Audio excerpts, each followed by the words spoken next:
I wouldn't say they're up to Braden's standards, but Are you an academic weapon? Is that what I wouldn't call myself an academic weapon, no. But like anybody would call themselves an academic. You good? I'm sad. I'm sure when you chose to come to Gonzaga, part of the dream was to play postseason basketball in March. What's the feeling like now that it's here? man, it's exciting. It's super exciting. I mean, it's every kid's dream, to play in March and to play in these big games. So, I mean, I'm super excited. The team's excited, and I think we're ready to go. Who do you lean on as somebody who's never, played in an NCAA tournament or conference tournament before? And what are they kind of telling you, some of the upperclassmen? Man, I say Nolan. Nolan's been a huge help for me throughout the season. I think he's just such a great veteran to have, especially, being another guard and just sharing his experiences throughout the years. I think he's done a great job of showing me the ropes, and so I think he's been the one that's kind of teaching me the ways. So yeah. You've been through quite the emotional roller coaster from 2 days before the year, you didn't think you were going to start, and you were starting, and then out of the lineup. Yeah. How did you get through all of it, and you seem to be kind of playing your best ball right now? Man, just, staying in the gym, working regardless of what's going on. I think Coach Hugh's been so great just instilling confidence in me, throughout the season, regardless of what's been going on, in the starting lineup, not in the starting lineup, playing well, not playing well.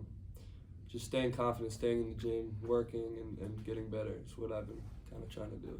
Was it difficult to learn that you were going to be out of the lineup, or because you didn't expect to be in the lineup, was it maybe a little easier? No, I mean, I wouldn't say it's difficult. I would just say it's new. It's a new situation, like you're starting, it's easy to get in a rhythm or whatever, and then coming off the bench, you got to watch the game a little bit. So both of them have, ups and both of them have downs, so you just got to kind of figure out each situation. Braden talked a little bit about guys just settling into their roles more Yeah. recently. How would you sort of describe yours after, like Theo just said, starting and not starting? Yeah, no, I think I'm starting to figure it out. I think I'm, coming in off the bench, giving, as much energy as I can and playing, the best defense that I possibly can and just giving the guys energy when they need it. So, yeah. Dusty, it seems like you've kind of started to really figure things out of late, but so has the team. Yes, sir. I guess, how much confidence do you guys have right now? It feels like this is the best ball you've played. Yeah, we're feeling great. We're having probably the most fun playing basketball that we've had this year, and I think that's a big factor on why we're playing so well. I think we have a lot of confidence going into March. What happened in the last 10 games? I mean, you're playing differently than you did the first 20. Totally. Combination of everybody getting together, light switch going off, one game. What happened? Man, I'd say it has a lot to do with the team just coming together as a group, and off the floor, I think we're all starting to bond really, really well, and I think that directly translates on the floor. I think we're playing as a group now, playing as a team, and we kind of all are figuring out each other's play styles, and I think that's what's going on. We're just figuring each other out. Yeah.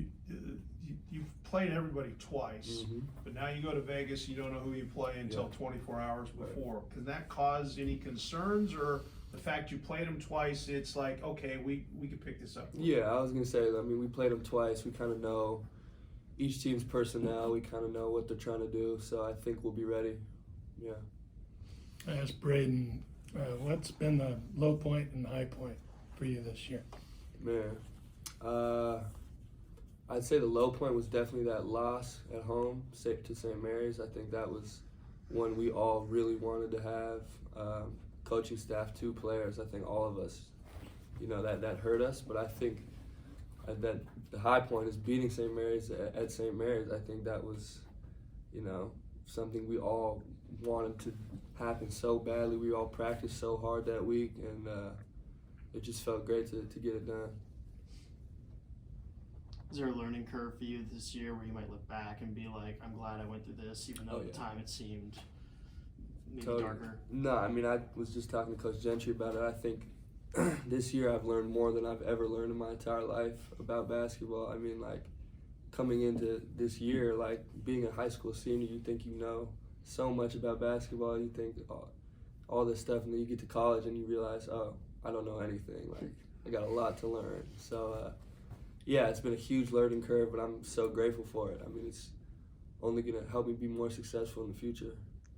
What was maybe the biggest thing you didn't expect that was eye-opening to you, that you learned from about the college game or practice? I'd just say the level of play, like every single player on a roster is a great player. Every single player on a Division I roster is probably the best player on their high school team, all on one team. So I think just getting thrown in the fire and seeing all these great players has been definitely surprising. Like, you never know, watching at home, you don't know how good these guys are until you really get to touch and feel, like, and then you figure it out. So yeah. What did Kentucky do for this team? I think that was a big turning point in our season for sure. I think that gave us the belief in ourselves, that we can beat anyone and we can play with the best of them. And I think that just gave us the confidence that we needed to, be successful. You mentioned off the court, you guys have gotten much closer. What are some of the things you guys do? We play a lot of FIFA. We play a lot of Madden. And yeah, no, we just hang out. We're a really tight-knit group, and we kind of do everything together. So I think that's what's helped us kind of mesh so fast here. So yeah. Who's the best?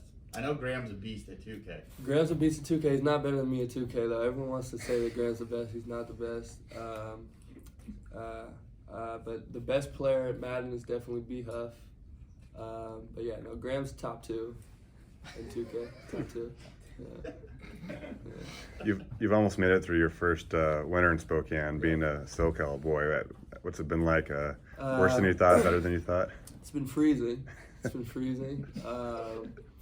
Definitely colder than I ever thought. I didn't even know it could get this cold. I mean, a couple days it was like -7 or something crazy like that. I was like, this is insane. But I mean, the guys were telling me this wasn't even a bad winter in Spokane, which is crazy to me. But no, it's been cool. It's been cool to see the seasons change for the first time like ever. And yeah, it's been cool.